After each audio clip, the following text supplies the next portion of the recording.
Meu irmão, Jesus é o nosso sumo sacerdote, santo, perfeito, imaculado.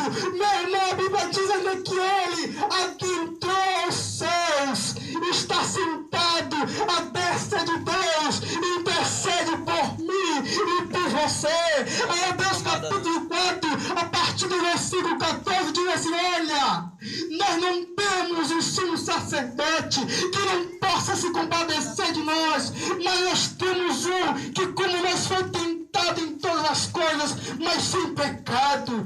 Portanto, nos aproximemos confiadamente ao trono da graça, para que nós possamos achar misericórdia e encontrarmos graça ao tempo oportuno.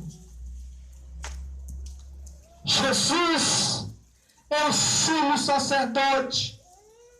E o texto que eu citei agora nos convida, diz: por isso nos acheguemos confiadamente ao trono da graça. Jesus está sentado num trono de graça. E diz que nós devemos nos aproximar deste trono da graça, para que possamos encontrar misericórdia e graça em tempo oportuno. Meu irmão, os homens precisam da misericórdia, os homens precisam da graça, a igreja precisa da misericórdia, a igreja precisa da graça para um tempo oportuno. Precisamos nos aproximar do trono da graça, porque a Bíblia diz também que é um trono de juiz, um trono de juízo. Apocalipse capítulo 20, a partir do versículo 11, o apóstolo João diz: olha, eis que eu vejo os céus abertos e um trono branco, de cuja presença fugiu os céus e a terra. Eu vi um que estava sentado nesse trono, Deus, de cuja presença fugiu os céus e a terra. E foram abertos livros, e ainda mais livros, e outro livro, o livro da vida. E eu vi também os mortos, os grandes e pequenos, e cada um foi julgado segundo as suas obras. O mar deu os mortos que nele havia, o inferno deu mortos que nele havia, para ser julgado um por um, conforme as suas obras.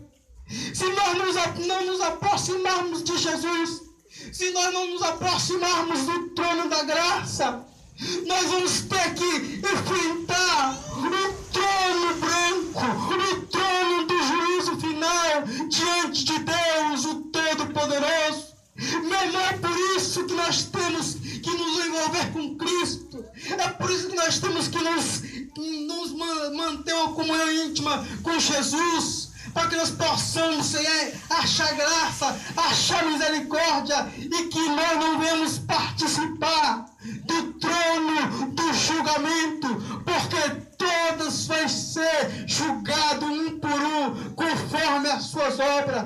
Mas aqueles que aceitaram Jesus nessa terra, aqueles que viveram para Cristo, aqueles que tiveram comunhão com Jesus, está livre da ira de Deus, do Todo-Poderoso. Por quê? Porque o sangue de Jesus, a morte e a ressurreição de Jesus, nos livra do trono do juízo. Aleluia, Jesus.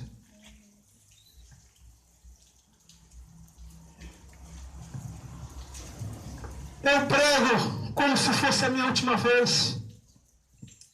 E vocês também. Possa ser que essa seja a sua última vez. Você pode sair daqui e amanhã não pode mais amanhecer vivo. Amanhã não posso não mais estar vivo. Como as pessoas, os seres humanos, vivem uma vida como se fosse viver para sempre nesta terra. Como nós projetamos tantas nessa terra, como nós queremos galgar muitas coisas nessa terra, mas o amanhã pertence a Deus. O amanhã pertence a Deus, meu irmão. É momento, é tempo de nós realmente, de fato, de verdade, deixar de buscar prosperidade, deixar de buscar as riquezas deste mundo, dessa terra. O hino que eu disse aqui há pouco instante, tem uma frase que diz que os outros busquem o mundo para si, que querem riquezas e delícias aqui, mas eu buscarei, ó Jesus, para sempre a ti. Meu irmão, eu decidi buscar para sempre, não riqueza, não coisas passageiras, mas buscar para sempre, enquanto eu viver nesta terra, enquanto eu ter fôlego de vida, buscar a Jesus, conhecer mais Jesus. Meu irmão, o texto que eu li é tremendo. Colossenses 2:3, nele, em Jesus, estão escondidos todos os tesouros da sabedoria e do conhecimento. E o apóstolo Paulo, na carta aos Efésios, capítulo 3, versículo 8, ele diz: olha, eu, o menor dos santos, a mim foi dada a missão de proclamar as riquezas insondáveis de Cristo. Meu irmão, há riquezas insondáveis em Cristo. Eu posso viver nesta terra 100 anos, mas eu não vou compreender totalmente a Jesus. Eu não vou conhecer Jesus completamente. Por quê? Porque há riquezas insondáveis em Jesus. Em Jesus estão ocultos todos os tesouros da terra, todos os tesouros do conhecimento e da sabedoria. É noite de nós realmente reavermos a nossa comunhão com Jesus. É noite de nós pararmos e analisar que tipo de cristianismo nós estamos vivendo. Se você vive o cristianismo de conquista, de busca, de prosperidade, de avanço, esse não é o cristianismo de Jesus. O apóstolo Paulo lhe diz: olha, ainda que um anjo desça do céu, ou eu mesmo vos pregue outro evangelho, vos pregue outro Cristo, seja anátema, seja maldito.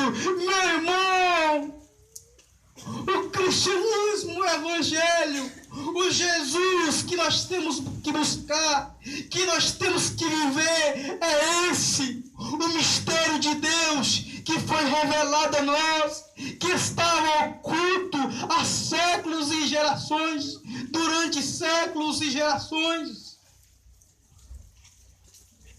Então que nós possamos dar uma guinada na nossa vida espiritual. O evangelho, o cristianismo que você tem ouvido, não tem nada a ver com o Cristo que eu preguei a vocês nessa noite. A fé que você tem vivido, o Jesus que tem pintado para vocês, não tem nada a ver com este Jesus que eu acabei de vos dizer hoje. O mistério de Deus. Nós precisamos a cada dia, a cada instante, a cada momento, cada célula do nosso corpo tem que ansiar por Jesus.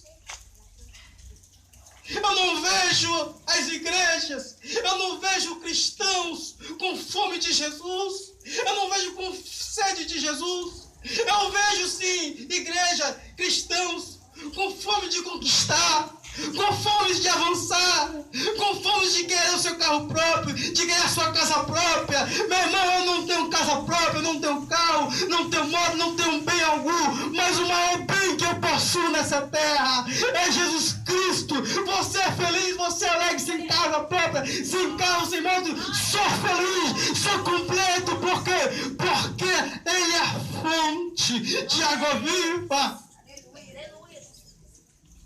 Aí Deus diz, No livro de Jeremias, capítulo 2, versículo 3, o Senhor diz: olha, o meu povo me fez dois males, o meu povo me fez duas maldades.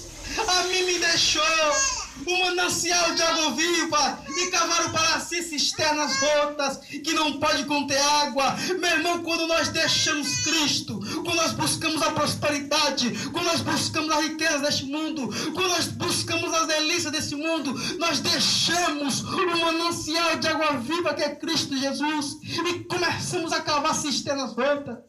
A prosperidade é cisternas rotas, o carro próprio é cisternas rotas, os bens materiais é cisterna rota. Por quê? Porque não pode saciar a nossa fome de vida eterna, a nossa sede de vida eterna.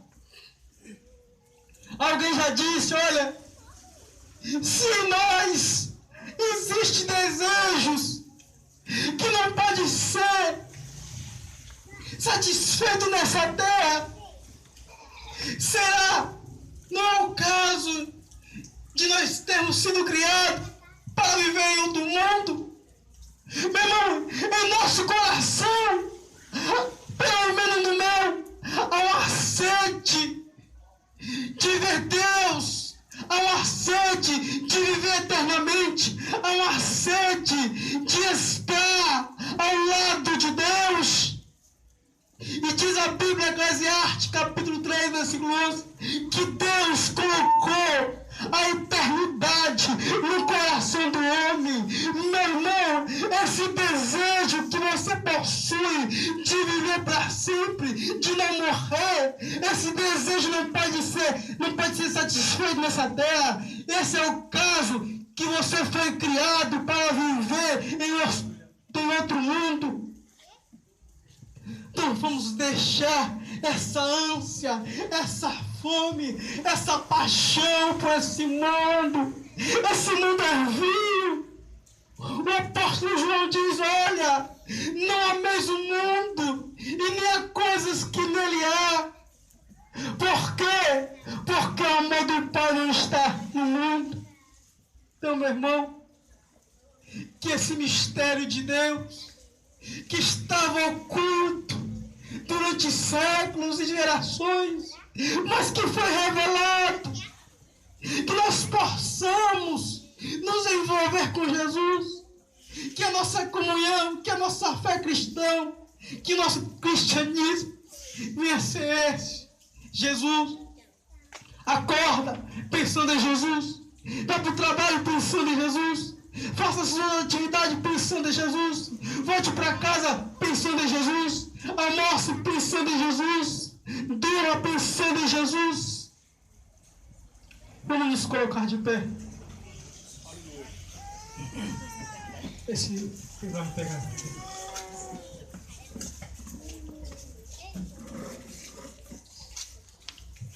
Vamos orar.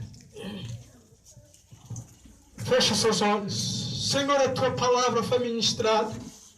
Espírito Santo, continua falando aos nossos corações durante a nossa volta para nossas casas.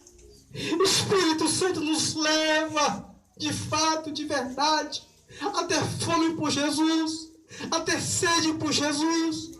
Nos leva a desfrutar de uma comunhão íntima e verdadeira com Jesus. Espírito Santo, tudo aquilo que rouba a nossa vontade, tudo aquilo que rouba o nosso tempo, joga por terra no nome de Jesus. Coloque em nossos corações a plenitude da inteligência, para que nós possamos compreender, entender o mistério de Deus.